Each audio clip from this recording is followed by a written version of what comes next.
तो last class में हमने पढ़ा था जैसलमेर का इतिहास। तब मैंने बताया था कि राजस्थान में यदु डायनेस्टी की दो ब्रांचेज हुआ करती थी, एक जैसलमेर जहां पर भाटी थे, एक करौली जहां पर जादौन थे। भाटियों के बारे में मैंने बताया था कि ये भगवान श्री कृष्ण के वंशज थे, दोनों भाटी और जादौन दोनों भगवान श्री कृष्ण के वंशज थे।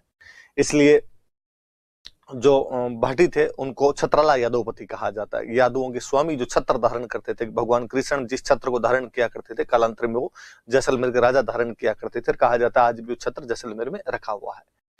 और उत्तरी सीमा की रक्षा की इन लोगों ने, इसके लिए इनको उत्तरी सीमा का प्रहरी या उत्तर भड़ किवाड़ कहा जाता था। किसी टाइम में ये लोग पंजाब के ऊपरी हिस्से में रहा करते थे, लेकिन कालांतर में उधर से हमले होने लगे तो भट्टी नाम के एक व्यक्ति ने 285 ईस्वी के आसपास भटनेर का किला बनाया, जिसे आजकल अपने हनुमानगढ़ कहते हैं।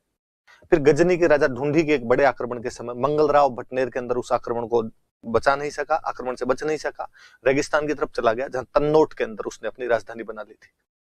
फिर आगे देवराज ने पहले पाकिस्तान के डेरा रावल या देरा रावल नाम की जगह पर राजधानी बनाई और उसको अपना फोर्ट बनाया, और बाद में लोदरवा को अपनी राजधानी बना ली थी।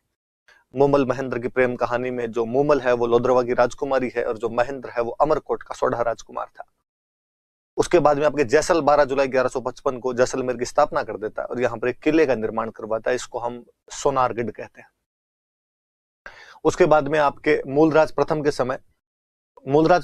समय तो क्या, उसके पिता जैत सिंह के टाइम में अलाउद्दीन खिलजी ने हमला कर दिया था, पर जैत सिंह के हमले के दौरान ही मृत्यु हो गई थी। तो उसके बेटे मूलराज प्रथम के समय यहाँ पर साका किया गया, जो जैसलमेर का पहला साका माना जाता है। फिर दुर्जनशाल या दुद्दा के समय फिरोज तुगलक ने आक्रमण किया और इस समय जैसलमेर का दूसरा साका हुआ।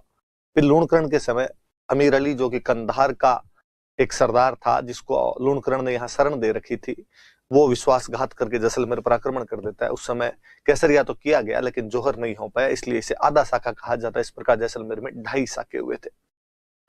फिर मूलराज सेकंड जो था वो अंग्रेजों के साथ संधि कर लेता है। उसका प्रधानमंत्री जो सालिम सिंह था वो बड़ा अत्याचारी था, और उसके अत्याचारों के कारण पालीवाल ब्राह्मणों ने 84 गांव एक साथ खाली कर दिए थे, जिनमें कुलधरा नाम का गांव प्रमुख था।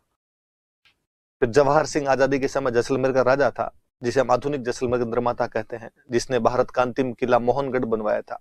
और एक बड़ी दुर्भाग्यपूर्ण घटना, जब 3 अप्रैल 1946 को क्रांतिकारी या स्वतंत्रता सेनानी सागरमल गोपा को जिंदा जलाकर मार दिया गया था।